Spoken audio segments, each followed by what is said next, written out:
السلام علیکم ورحمۃ اللہ وبرکاتہ۔ ناظرین، آج کے اس ویڈیو میں بات کرنے جا رہا ہوں شب برات کی رات میں قبرستان کیوں جائیں اور جانے کے فوائد کیا ہے، اور قبرستان جائیں تو کن چیزوں کو اپنے ساتھ لے کر جائیں، وہاں پہ کیا پڑھیں اور کیسے وہاں پہ جائیں، جانے کا طریقہ کیا ہے، ساری چیزوں کو میں آج کی اس ویڈیو میں بتاؤں گا، لہٰذا آپ آخر تک دیکھیں۔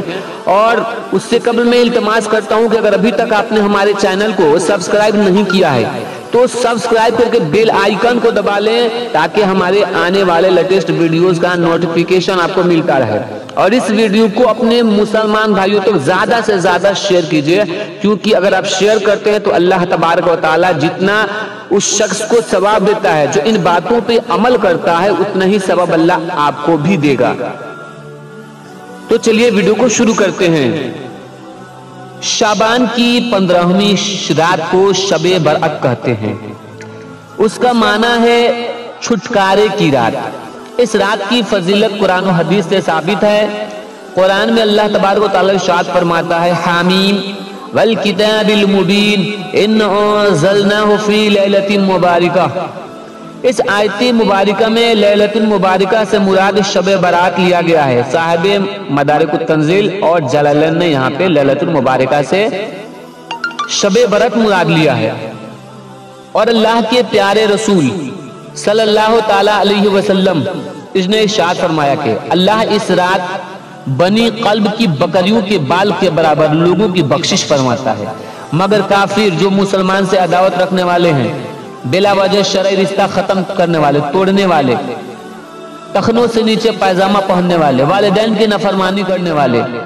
زنا کرنے والے، شراب پینے والے، نجومی، جادوگر، پال نکالنے والے، کینہ پرور، سود کھانے والے، یہ ایسے لوگ ہیں کہ اس نورانی اور مبارک رات میں بھی اللہ ان کی بخشش نہیں کرتا ہے۔ ہاں، اگر یہ لوگ اس رات کے آنے سے پہلے توبہ کر لیں تو اللہ ان کی بھی بخشش فرماتا ہے۔ اب چلتے ہیں اپنے موضوع کی طرف، قبرستان جانا۔ تو اس رات قبرستان جانا سنت ہے، کیونکہ اللہ کے پیارے رسول صلی اللہ تعالی علیہ وسلم نے حدیث پاک ہے، حضرت عبداللہ ابن مسعود رضی اللہ تعالی عنہ سے روایت ہے کہ نبی کونین صلی اللہ تعالی علیہ وسلم نے ارشاد فرمایا کہ میں نے تم کو زیارت قبور سے منع کیا تھا، لہٰذا اب تم قبروں کی زیارت کو جاؤ، کیونکہ یہ دنیا سے بے رغبت اور آخرت کی یاد دلاتی ہے۔ یہ حدیث پاک مشکات شریف باب زیارت القبور جلد 1 صفحہ نمبر 154 کی ہے، اور ابن ماجہ شریف صفحہ نمبر 112 میں ہے۔ اور زیارت قبور کے تعلق سے سیدہ عائشہ صدیقہ رضی اللہ تعالی عنہ بیان کرتی ہیں کہ جب رسول کریم صلی اللہ علیہ وسلم ان کے یہاں قیام پذیر ہوتے تو رات کے آخر حصے میں بقی قبرستان تشریف لے جاتے اور دعا کرتے، اہل ایمان تم پر سلامتی نازل ہو، جس چیز کا تم سے وعدہ کیا گیا تھا وہ تم کو مل گئی ہے، اور ہم بھی انشاءاللہ ان قریب تم سے آ ملیں گے، اے اللہ اہل بقی کو غرقد کو بخش دے۔ اس حدیث پاک سے معلوم ہوا کہ اہل قبر کی زیارت کو جانا یہ نبی کریم صلی اللہ علیہ وسلم کی سنت ہے، اور آپ صلی اللہ علیہ وسلم نے اس کی اجازت دی ہے۔ اب قبرستان جانے کا طریقہ کیا ہے؟ تو جب ہم قبرستان جائیں تو سب سے پہلے اہل قبر کو سلام کریں، السلام علیکم یا اہل القبور کہیں، اور قرآن سے جو کچھ بھی آپ کو یاد ہو اس کو پڑھیں اور ان کی مغفرت کے لیے دعا کریں۔ اور حدیث شریف میں ہے کہ جو شخص 11 مرتبہ قل هو اللہ شریف یعنی سورہ اخلاص پڑھ کر مردوں کو اس کا ثواب پہنچائے تو مردوں کی گنتی کے برابر اس پڑھنے والے شخص کو اللہ تبارک و تعالی ثواب عطا فرماتا ہے۔ اور جب قبرستان جائیں تو پہلے کے زمانے میں لوگ اگربتی یا موم بتی وغیرہ لے کر جاتے تھے، وہ زمانہ موم بتی لے جاتے تھے اس لیے تاکہ راستہ تاریک ہوتا تھا، اجالے کے لیے اور خوشبو کے لیے اگربتی وغیرہ لے کے جایا کرتے تھے، لیکن آج کے زمانے میں ان چیزوں کی ضرورت نہیں ہے، لہٰذا ہمیں بہت ہی ضرورت ہے اس بات پر توجہ دینے کی کہ جب ہم قبرستان جائیں تو اپنے ساتھ پھول لے کر جائیں، گلاب کا پھول لے لیں یا کوئی بھی خوشبودار پھول لے لیں، عطر لے کر جائیں، اگربتی ہرگز نہ لے جائیں، کیونکہ آگ سے اہل قبر کو تکلیف پہنچتی ہے، اور آگ والی چیز قبر کے قریب یا قبرستان میں ہرگز نہ لے جائیں۔ موم بتی وغیرہ نہ لے جائیں، لائٹ کا زمانہ ہو سکے تو قبرستان میں لائٹ کا انتظام کر دیں تو بہت اچھا ہوگا۔ اس بات پہ ہمیں توجہ دینے کی ضرورت ہے۔ فتاوی رضویہ میں امام عشق و محبت سرکار اعلیٰ حضرت فرماتے ہیں کہ مومنین کی روحیں اپنے گھروں کو آتی ہیں ہر